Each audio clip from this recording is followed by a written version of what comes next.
미국이 이란 화물선을 발포를 하고 납포를 하는 초강수를 두었습니다. 휴전 종료가 임박하는 상황에서 미국의 초강수가 터진 것인데요. 이로 인해서 호르무즈 해협은 다시 긴장도가 올라가고 있습니다.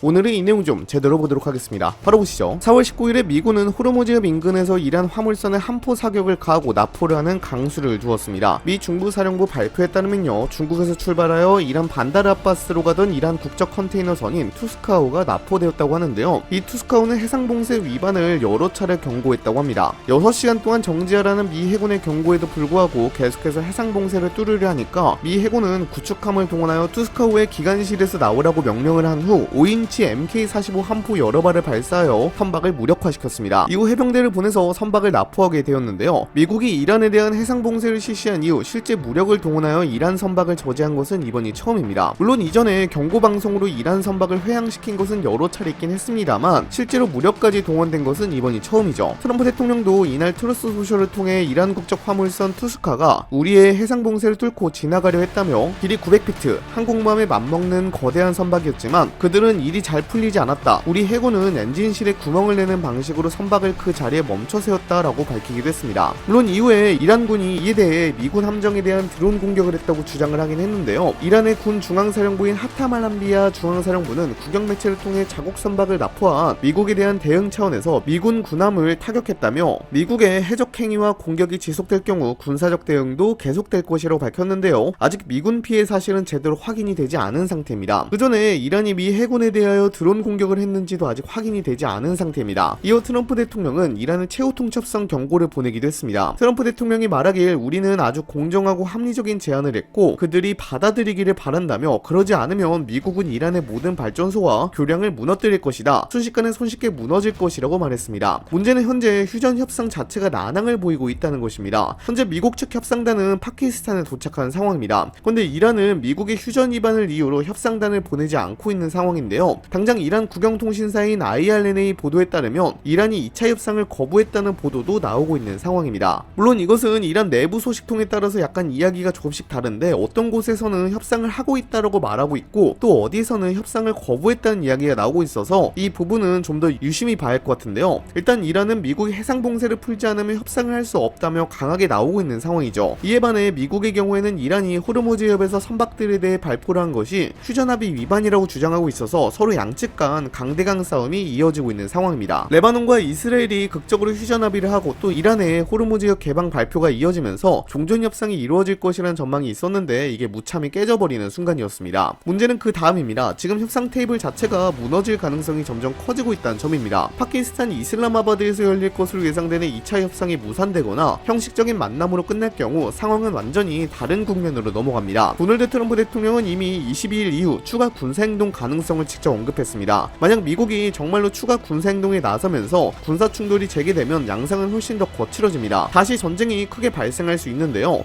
특히나 이란은 이전처럼 자신만 피해를 입는 구조를 그대로 두지는 않을 겁니다. 걸프 지역에 위치한 산유국들, 즉 사우디와 UAE의 석유시설을 겨냥할 가능성이 높습니다. 이 지역은 세계 원유 공급의 핵심 거점이며 정유시설과 수출 터미널이 밀집되어 있습니다. 여기 한 곳만 타격을 받아도 유가는 즉각적으로 폭등하고 글로벌 금융시장까지 흔들립니다. 여기에 더해 이란이 지속적으로 언급하고 있는 카드가 있습니다. 바로 홍해 봉쇄입니다. 이란이 직접 나서지 않더라도 예멘의 친이란 세력인 후티 반군을 통해 간접적으로 실행할 가능성이 고른됩니다. 이들이 장악하고 있는 지역은 홍해 입구에 연결된 핵심 지점이며 여기를 틀어막으면 상황은 훨씬 심각해집니다. 특히 바브엘만데브 해협이 봉쇄될 경우 유럽과 아시아에 있는 해상물류 자체가 마비됩니다. 수에즈 운하로 향하는 모든 선박이 우회해야 하고 운송시간과 비용이 폭발적으로 증가합니다. 이렇다 보니 어떻게든 휴전 협상이 이루어져야 하는데요. 당장 유럽에서는 항공유가 6주밖에 안 남은 상황이고 동남아시아 지역에서의 에너지 부족 위기로 인해서 유류비가 급격히 상승하여 대중교통 운행도 줄이고 있는 실정입니다. 이 상황이 지속될 경우 그 여파가 더 심각해질 것으로 전망되고 있는데요. 문제는 협상 타결도 확실하지 않은 상황이라는 게 가장 큰 문제입니다. 이미 이란 같은 경우에는 트럼프 대통령이 일방적으로 20일 협상을 밀어붙이다 재차 기습적 공격 재개에 나서는 것 아니냐는 의구심도 제기되고 있는 것으로 알려졌습니다. 미국의 협상 관련 행보가 공격 재개를 위한 명분 축적을 위한 것 아니냐는 의구심을 현재 이란이 하고 있다는 겁니다. 미국의 악시오스에서도 여러 이란 당국자들이 트럼프 대통령의 진정한 의도가 전쟁 재개에 있을 가능성을 지적했다고 합니다. 그렇게 지금 미국과 이란 간의 이견차가 크다면 차라리 휴전을 더 연장하여 더 이야기를 해보자는 말도 나오고 있는 상황인데요. 어떻게 합의가 될지는 더 지켜봐야 할 것 같습니다. 한편 이란은 여기서 한 단계 더 더 나아가려는 움직임을 보이고 있습니다. 영국 매체 BBC 보도에 따르면 이란 의회 국가안보 외교정책위원장인 에브라임 아지지 위원장은 매우 강경한 입장을 공개적으로 밝혔습니다. 그는 호르무즈 통행권은 이란에 양도할 수 없는 권리라고 못 박았고, 더 나아가 이란이 선박의 해협 통과 여부 자체를 결정하겠다고 선언했습니다. 여기서 중요한 포인트는 단순한 군사적 통제가 아니라 법적 통제까지 완성하려 한다는 점입니다. 아지지 위원장은 이 권한을 법으로 명문화하겠다고 밝혔고, 이미 관련 법안이 의회에 제출된 상태라고 강조했습니다.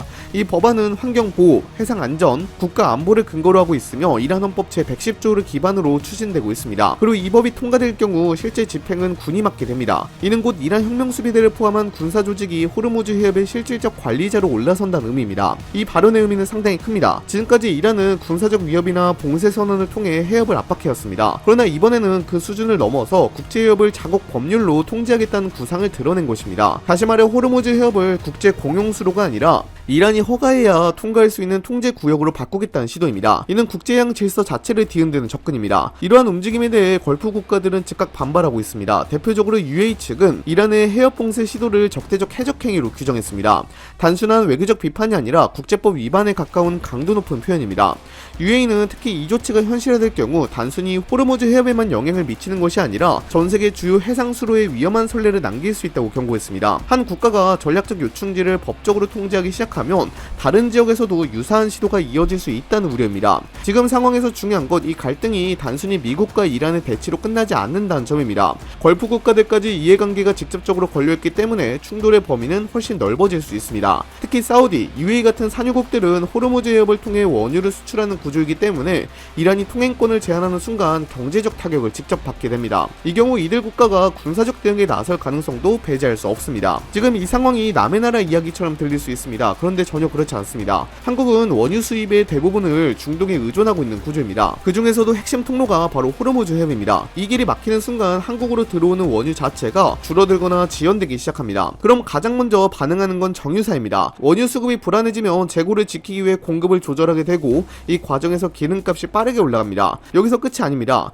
기름값 상승은 곧바로 물류비 상승으로 이어지고, 물류비는 모든 상품 가격에 반영됩니다. 식료품, 생필품, 공산품까지 전부 영향을 받게 됩니다. 근데 문제는요, 호르무즈 해협에 이란이 통행료를 받기 시작해도 그건 또 그거대로 문제입니다. 원래 호르무즈 해협 통행은 무료였습니다. 그런데 이란이 통행료를 받기 시작하면 그만큼 정유사는 비용 부담으로 작용하게 되고요. 이는 그대로 한국의 물가 상승으로 이어지게 될 겁니다. 거기다가 이란이 호르무즈 해협에서 통행료를 받기 시작한다면 다른 주요 전략 해협에서도 통행료를 받을 가능성이 커지게 됩니다. 그럴 일은 없겠지만 말라카 해협에서도 통행료를 받는 움직임이 시작된다면 해외 수출로 먹고 사는 한국 입장에서는 굉장히 큰 문제로 작용하게 되겠죠. 일본도 상황은 크게 다르지 않습니다. 일본 역시 에너지 자급률이 낮고 중동 의존도가 높은 국가입니다. 만약 해협이 막히면 한국과 일본이 동시에 타격을 받게 되고 아시아 전체 에너지 시장이 흔들리게 됩니다. 이 경우 단순한 가격 상승을 넘어서 일부 국가에서는 연료 부족 문제까지 현실화될 수 있습니다. 이미 동남아시아 지역은 그러한 문제가 가시화되고 있는 모양새고요. 하지만 이 협상이 하루아침에 끝날 문제가 아닌 것으로 보입니다.